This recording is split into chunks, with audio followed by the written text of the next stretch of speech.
you. As the title suggested, so this the topic of this breakout session will be will focus on dramaturgy and playwriting. So what interests me is that, well, of course, first of all, because I started this MFA and BFA program, major program in dramaturgy in the Hong Kong Academy for Performing Arts, and while I'm designing the program, I take reference from different models and different practices in China, in Asian countries, in Europe, you know, especially Germany, because, you know, that's where the tradition came from. And I honestly, I first learned dramaturgy and literary management from a Beijing master. His name is Lin Kehuan. Maybe Annie or, you know, people from China, they know him very well. And I first learned from him. And then I started to gradually find my way to study and learn from different masters in different countries and culture, like including, as I said, from Germany, in UK and in US as well. And so basically the program incorporated different experiences and different practices all over the world, and see how dramaturgy is changing and working in theater making, in the process of theater making. And so this session, I would like to focus mainly on the recent challenges that we face, especially during the pandemic. And a lot of people have turned, you know, making theater online as well, and would like to you know, share and see how the theater making situation in your country is currently, and how you adapt into these kind of new forms of theater making, especially during the pandemic. And the other perspective will be from playwriting, as I just mentioned, you know, making theater online or you know, new forms of, you know, any new forms of theater came out from the pandemic.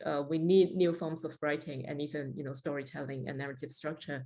And if you have observed and you have experienced, or even in your own theater making practices, you have some insight that you would like to share, then that will be, you know, included in this breakout session as well. And so I hope you'll join the right room, and if not, then yeah, feel free to, you know, how should I say that, in and out, you know, in different breakout rooms. I think you're allowed to. Yeah. Okay, so first of all, as I said, since this is a very small group of people, I really hope that we can have a more in-depth sharing on the situation and your insights, you know, about all these questions. And first of all, I would like to check the situation, the theater situation in your country. In Hong Kong, all the theaters were opened already, reopened almost for a year.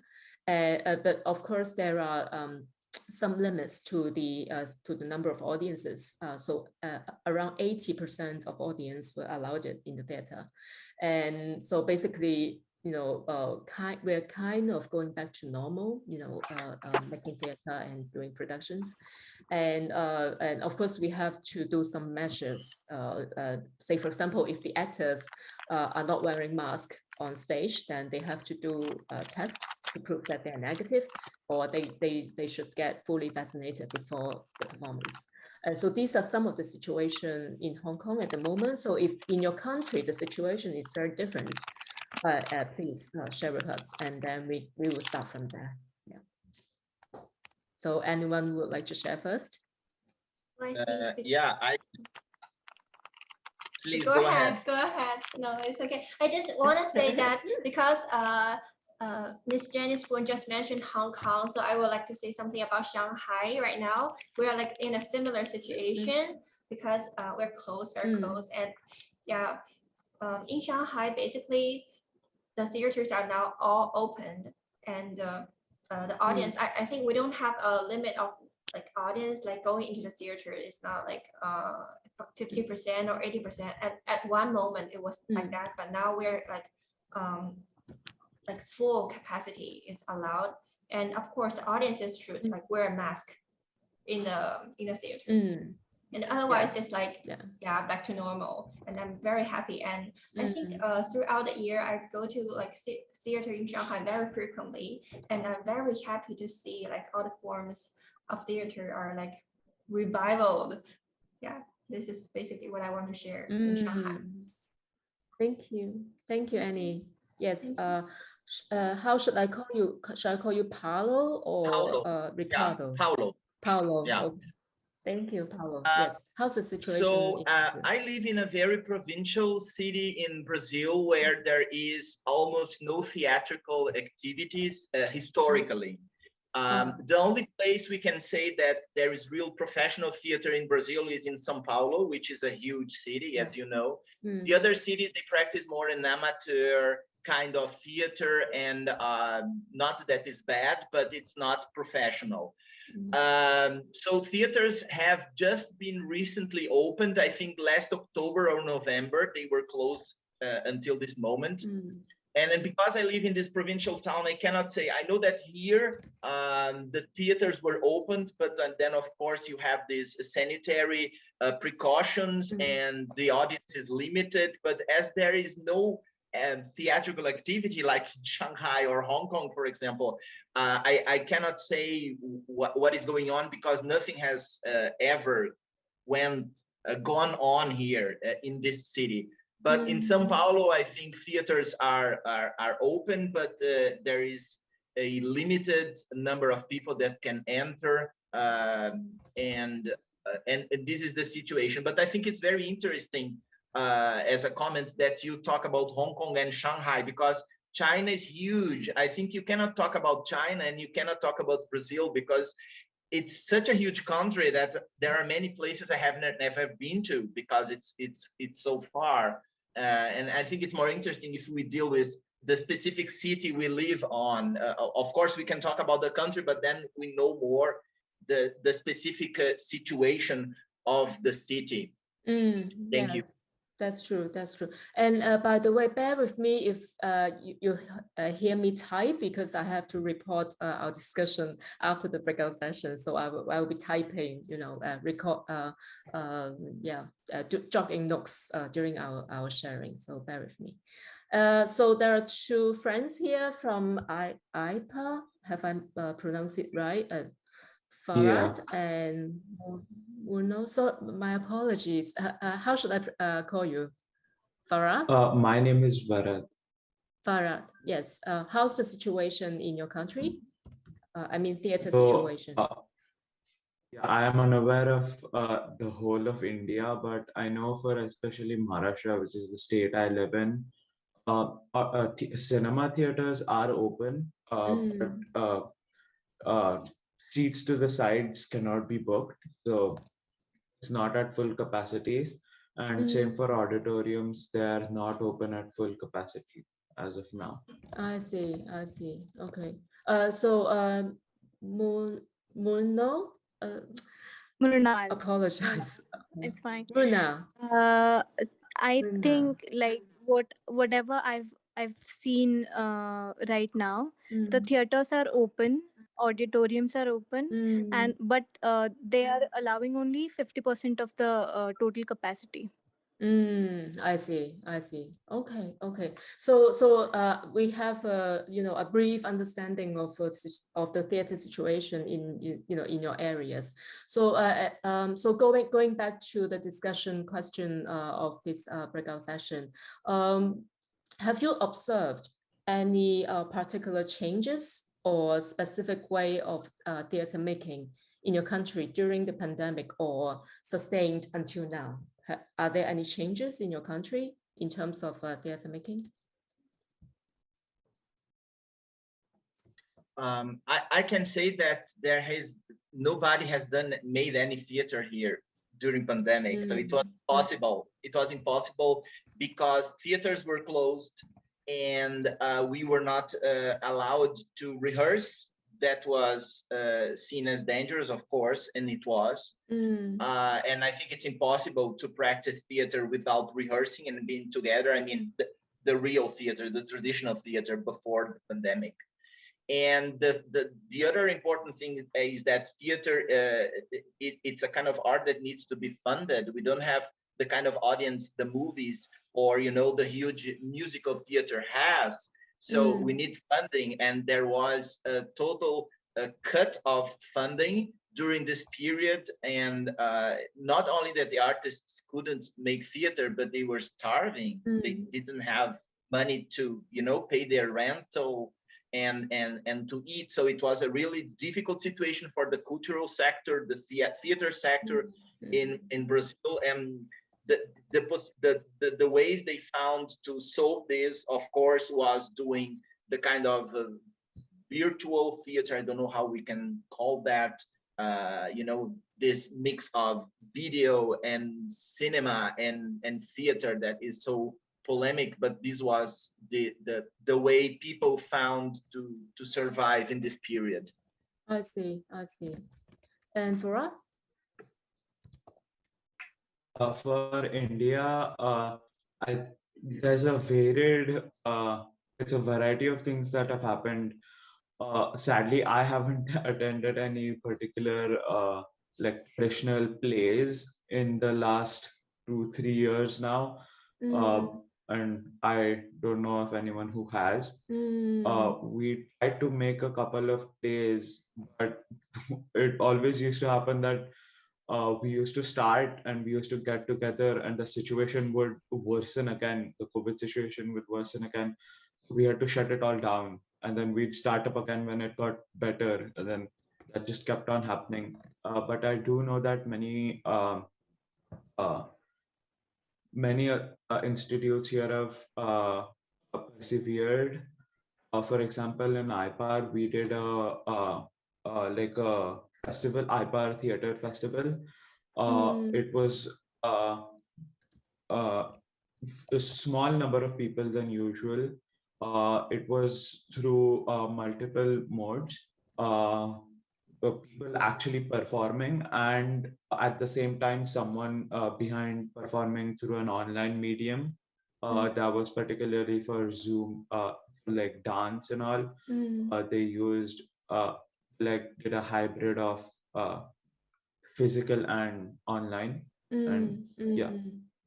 How was it perceived in your country or among the audience for this kind of online or Zoom theater? That's how we call them. Yeah. Yeah. So as far as I know, feedback was positive from all those who saw it.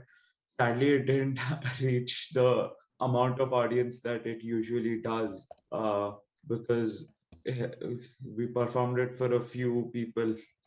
Uh, and yeah, but those who did see it, it was very positively received. Are there a lot of rejection of it? Say, for example, this is not theater, or we don't want to do theater online. Are there some kind of sentiment like this? Not as far as I know, but I'm sure there must be many people like that, but not as far as I know. Like I haven't encountered any people like that. Okay. How about Muna? Can I say that Vera's experience is similar to Muna's, or or are you guys in very different cities in India? So your experience is very different. Can I say that?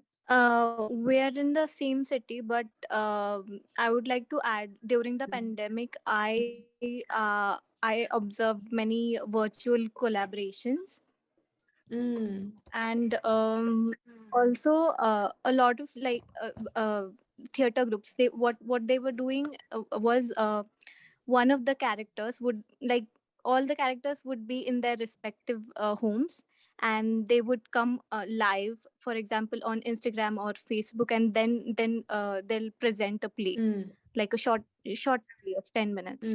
So I saw a lot of those. I see. I think I also saw one presentation from India. Is a collage of performances, just like what you have described. I saw different clips of people performing in their own home or in their community. Some of the performances were solo, and then some of them were, performed by a group of people. And then they make a collage of it and then presented it into almost 2 hours performance online. Yeah, Yeah. I think I've seen something about it. Yeah. Thank you. I'm not sure. Well, this is this is open for your feedback, because the question or the original discussion contents that I planned, I'm not sure if it applies to your country, because from what I heard, the situation in your country might not be the same as what I expected. I mean, when I designed the discussion content of this session. So if you find this not not applicable, or it isn't relevant to you, feel free to suggest the topics that are more relevant or more urgent in your country regarding dramaturgy and playwriting. You see what I mean? Yeah, because I think this is a very interactive and close discussion, and I don't want to force you into the narrative that I've planned for, because yeah, I now I realize that the situation in your country, especially in India and in Brazil, is something that's different from when I planned this session. So feel free to suggest the topics and the content that you would like to discuss. Yeah, say for example, now I'm suggesting or I'm going along the line of online theater, especially how we adapt into how we adapt theater making in the pandemic situation. So will that be something that you would like to continue to discuss and share your experience? Paulo, yeah. you want to say something? Yeah, please. I think that the situation of COVID forced most, or maybe all of us in theater, to deal with different strategies. Yes. And mainly technological ones. But I still believe that this trend of mixing technology and the virtual world with theater was already present in the years before, since the end of the 20th century. So it was just a kind of experimenting in a more absolute way, in terms of this was the only thing we could do. This is the first thing I would like to say. I think there are people that are radical. I have to confess, I am a kind of a radical guy. I don't believe in theater online. I don't think that this is theater. This is another very interesting thing, very interesting kind of art, but I don't call it theater, because theater for me depends on a physical relationship between an actor and his audience, because there is a kind of exchange that happens in the moment of the presentation that cannot happen when you are online. This is my impression. Yeah, of course, I think we can go ahead with what you planned, Janice, because it took your time to plan a discussion here. But I confess I'm really interested in the approach you have, independent of the pandemic times, in creating your MFA in Hong Kong, dealing with dramaturgy and playwriting, discussing what's the difference between these two concepts are, because I think this is really interesting. And because we are going to survive the post-pandemic times, I think maybe they will never go away. They will, kind of stay somehow among us, but we are going to continue making theater, and then I think it's really interesting to hear what you planned over there in building this master degree in terms of dramaturgy and playwriting. This is what I'm really interested in. Thank you. Oh, thank you. Thank you for asking. Farah and Brunel, will that be of interest to you as well? Yeah. About the program and how it deal with the future, basically. Yes. Yeah. Okay. Okay, yeah, because I don't want to sell the program, so I need your consent. If you'll be interested, then I can. Yeah, of course, I'm more than happy to share about it. Yeah, that would be useful. Yeah, I started to plan the program 3 years ago, in 2018, before everything happened, and maybe I tell you something about the School of Drama in Hong Kong Academy for Performing Arts first. At the moment, we only have directing and acting program in the BFA level, and in the master level we have playwriting, directing, and drama and theater education.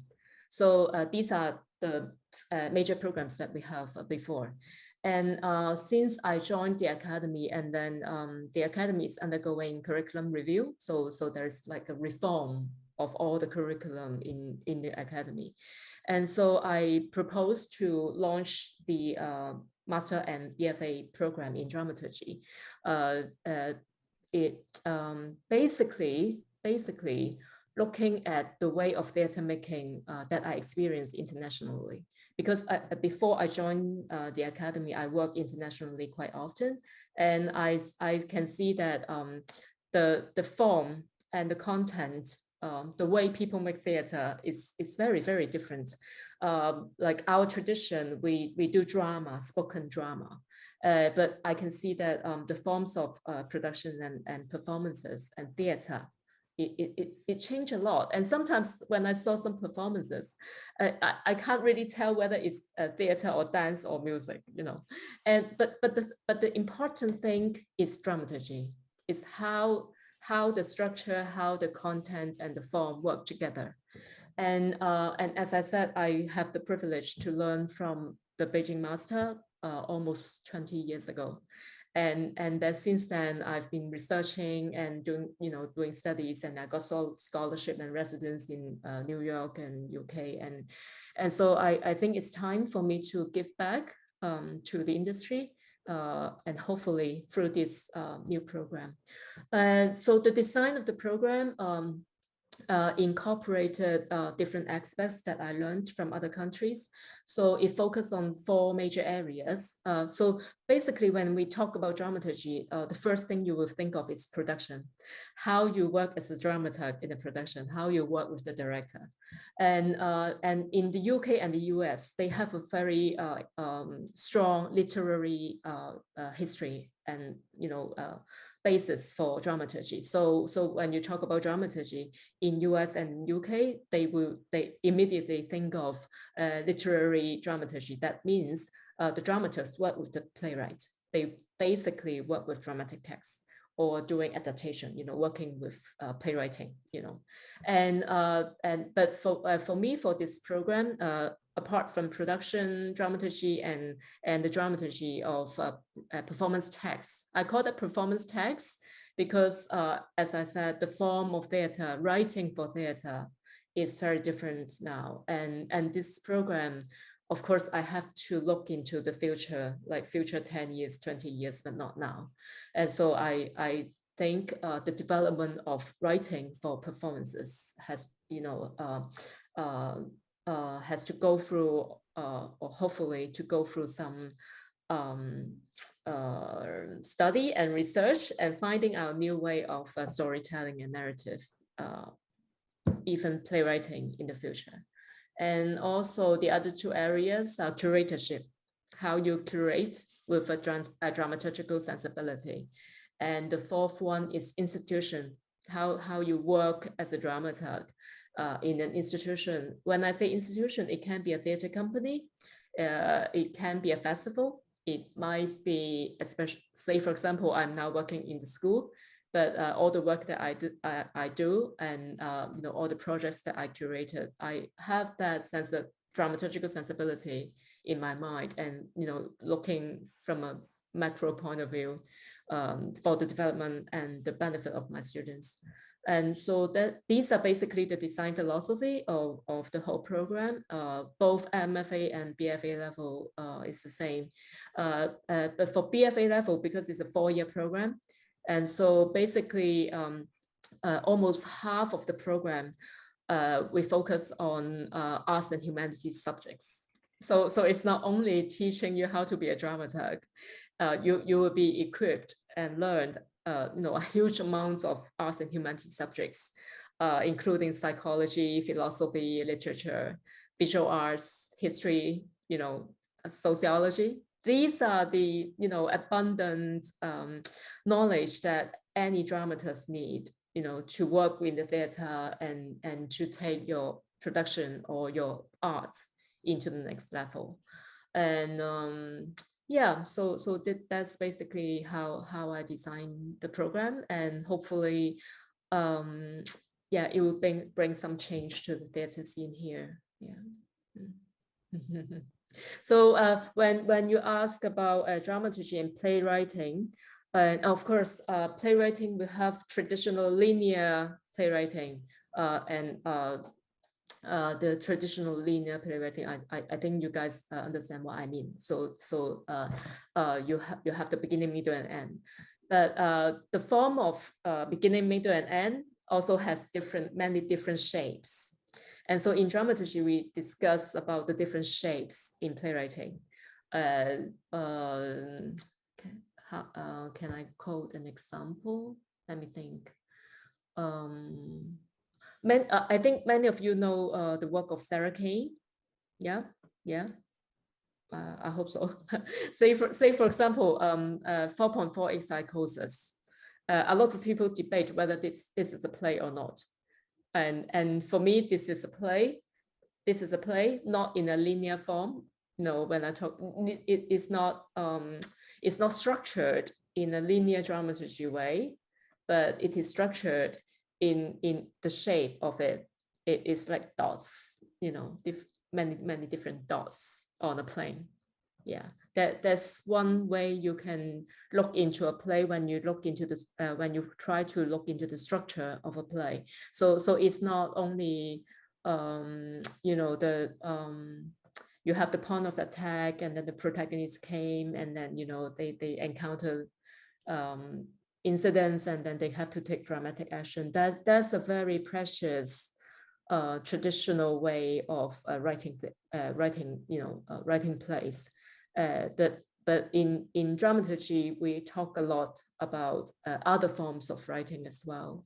Especially when I prepare this session, I think about all the different forms of theater I saw, especially since the pandemic. I myself made an online theater performance with my students. Yeah, because well, we're all locked down. So originally I have to direct a play. It's called Pornography by Simon Stephens, a UK playwright.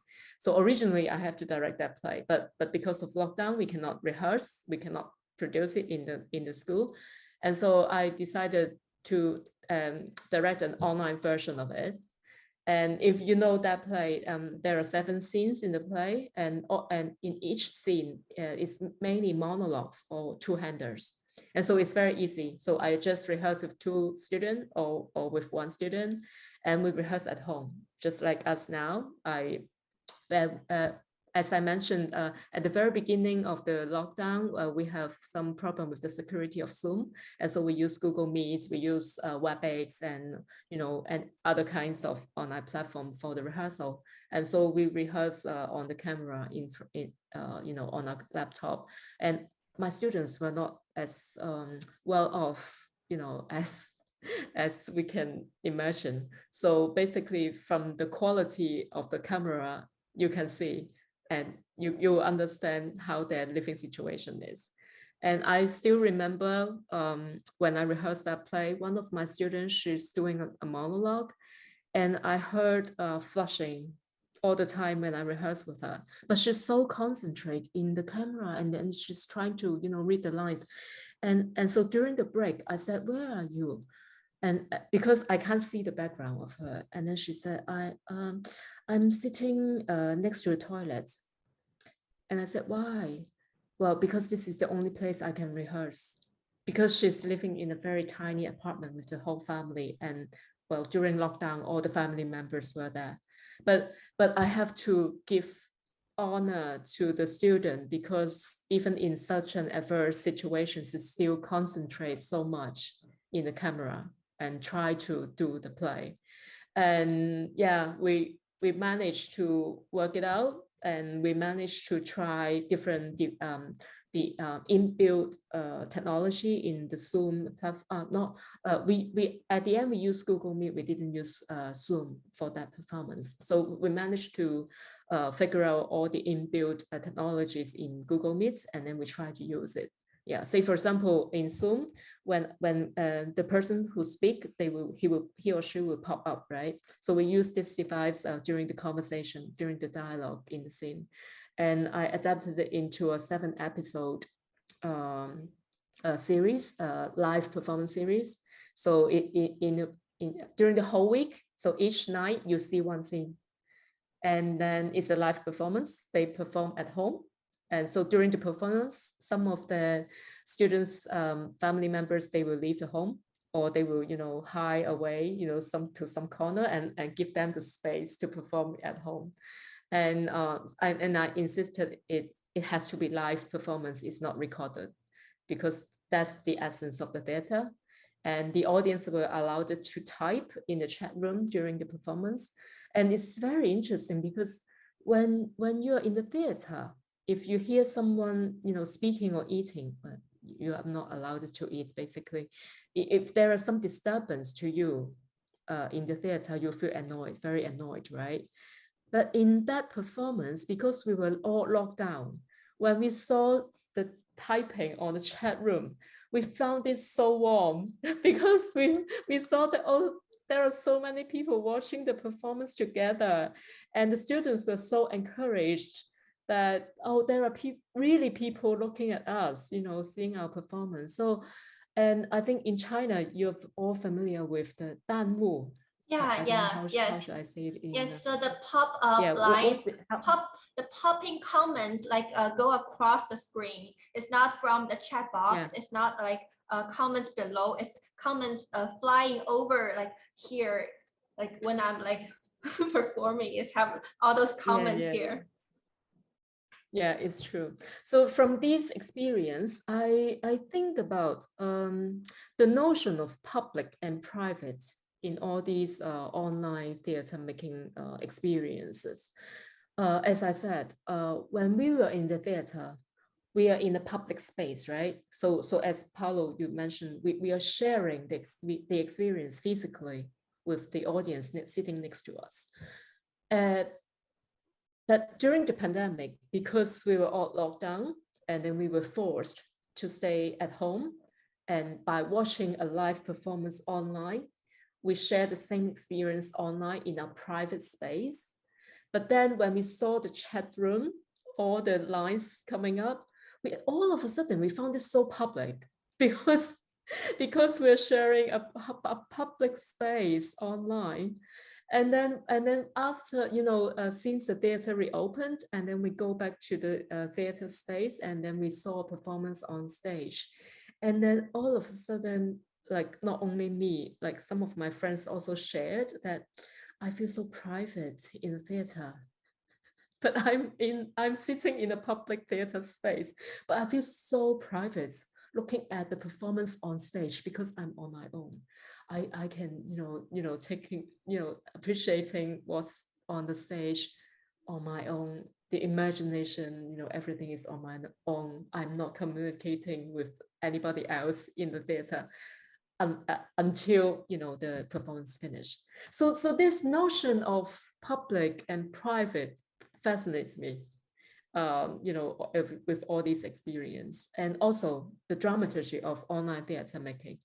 I mean, when I decided to adapt a play into a 7-episode performance, I understand that it would be very tiring for an audience to sit in front of the camera like us here, looking at the screen to see a very intense, poetic performance for 2 hours. Is impossible. And so I decided to do one scene on one night. So basically, every night you see around 30 to 40 minutes performance and then that's it. And then you wait for next day, and then you see the second scene. And so this like 30 minutes time frame for me is almost the limit to present an online version of theater performance, especially with a very intense poetic way of writing. So these are what I planned to discuss and shared in this session. Like if you guys have some similar experiences, and if you imagine how things will change, what I mean is that I didn't mean we have to all we have to switch to online theater. It's not possible. I love theater. I love physical theater. I love going to theater with my friends. It's a ritual. It's a sharing. It's a community. When we go to theater, but for me, the way we saw camera, the way we saw videos have totally changed because of our experience in the pandemic. Say for example, after the theaters were reopened, and then one dance performance that I participated in is I participated as a dramaturg. In that dance performance, the choreographer used a lot of cameras and doing live video filming, and the live capture is projected on the walls, on the three walls, and also the floor, everywhere in the stage. And when it was first did, it was in 2018, and when back then when I saw those video images, I think of the CCTV, and also the baby cams, mother use at home, or the cameras that you see in the security guards room. Those are all my imagination. But after the pandemic, when the show rerun, when I saw all the live capturing videos again, it totally changed the perception, for me as an audience, of all those video images, because they resonate so much of my experience during the pandemic. I'm not sure if I have articulated clearly of this change because of how we were exposed to electronic materials and technology during the pandemic, and how we were dependent on these online devices to connect to people, and how these differences and changes affected our future way of theater making, and how we see these kind of technologies being used in our future performances. So these basically are the things that I would like to discuss in this session. And if you guys have anything to share and feedback, welcome. Yeah. I do have many comments, but I think it's more interesting. I suppose Varad and Murunai are students, and this is, an event prepared mainly for students. I prefer they start talking, and even Annie, and then after that I can make my comments. So any of you would like to make the comment, or just feel free to share. Yeah. Well, so maybe I can start. I'm Yes, like please. very relatable for what you have shared just now for the online theater. I have very similar experience. So before the pandemic, we're very used to going to physical theaters, and that we are not that much conscious about how precious this experience is to us. I remember that once the lockdown is like end and the theater reopens, all my friends around me, they're more eager to go to the theater ever than before, because they feel like, oh, it starts again, I can go to the theater again.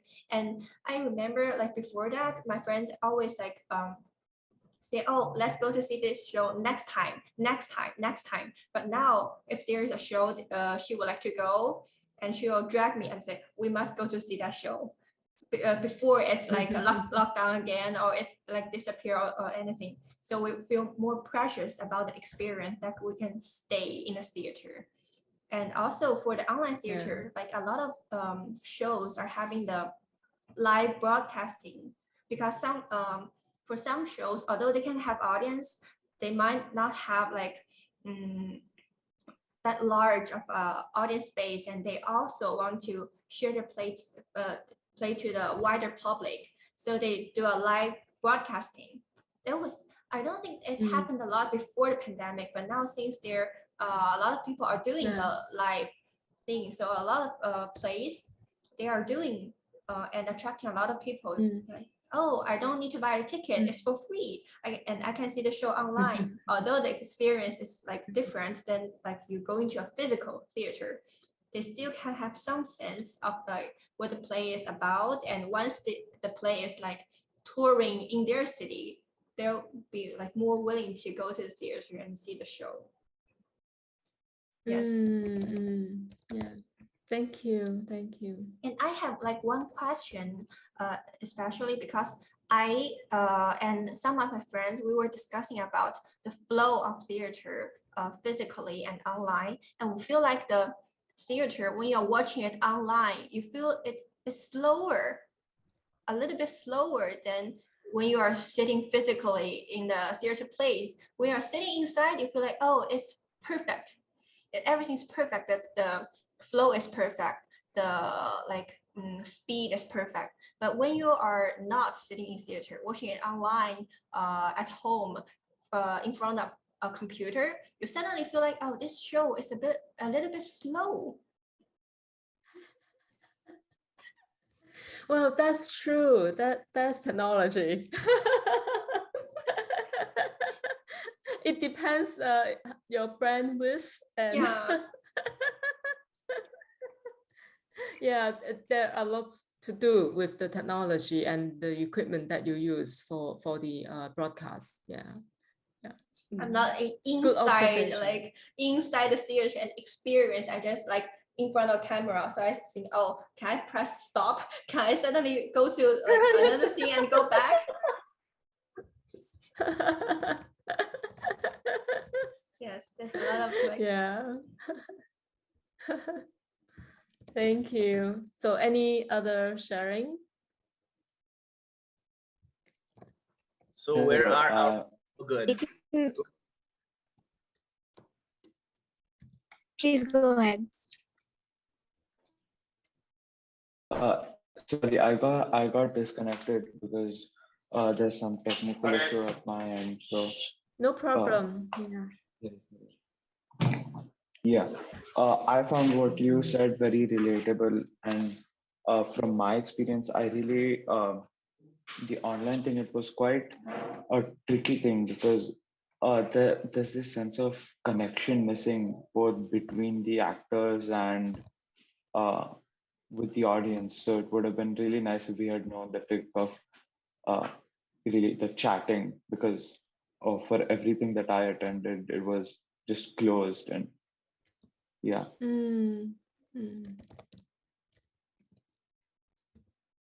Thank you. And for now, you want to say something?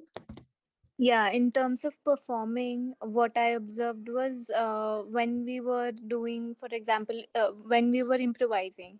So a lot of the students, they lived in rural areas and they didn't really have a stronger internet connection.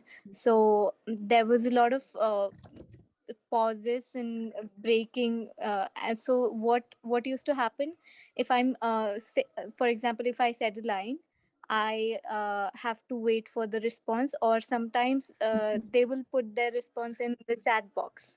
So I would read it and then I respond. Yeah, that's true. Yeah. So thank you, Myrna. Since we have only 5 minutes left, Paulo, would you like to get a response? 5 minutes and then we end the session? Yes. Oh my God. Wow. Time flies. So let's see. I wanted actually I prefer to make a comment about your program in Hong Kong. It's a little bit, aside of the main topic. but I think it's really interesting the way you talk about playwriting and the way you talk about dramaturgy, the difference. I think it's very important nowadays to understand the importance of the dramaturg, that is the person that connects, for me, three different worlds: the world of the play, the world of the playwright, and the moment of today.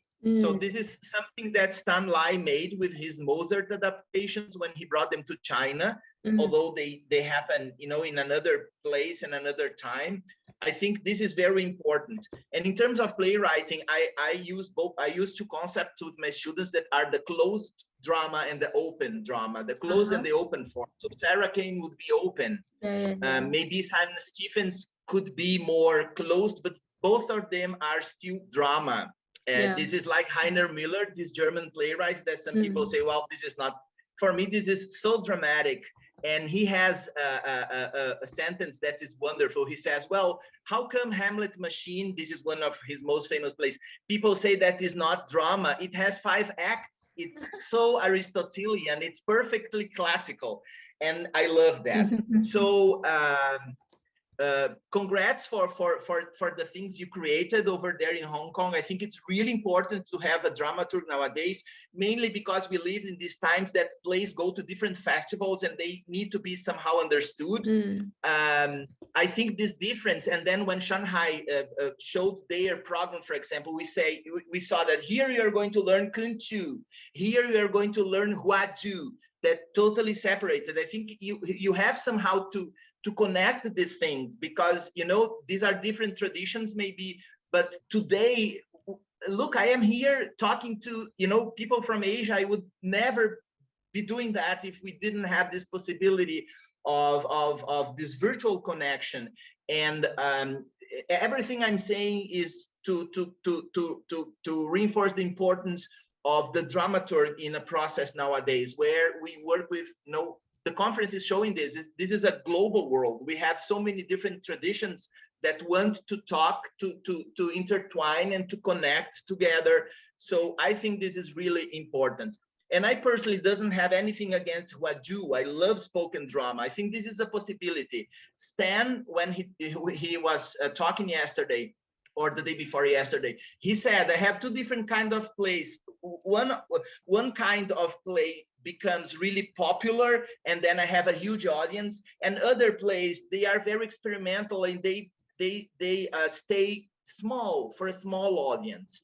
So I think we have different audiences in theater, and we can do, you know, spoken drama and physical theater and musical. We can do whatever we want. Sure.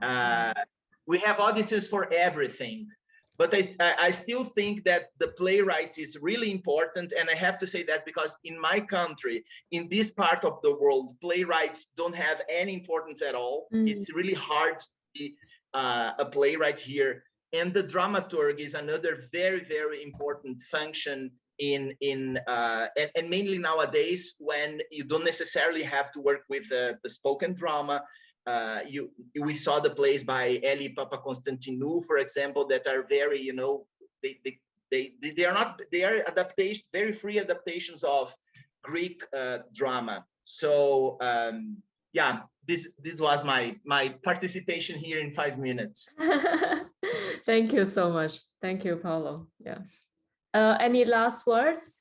Anyone would like to say your last word before we end this session in 1 minute? Well,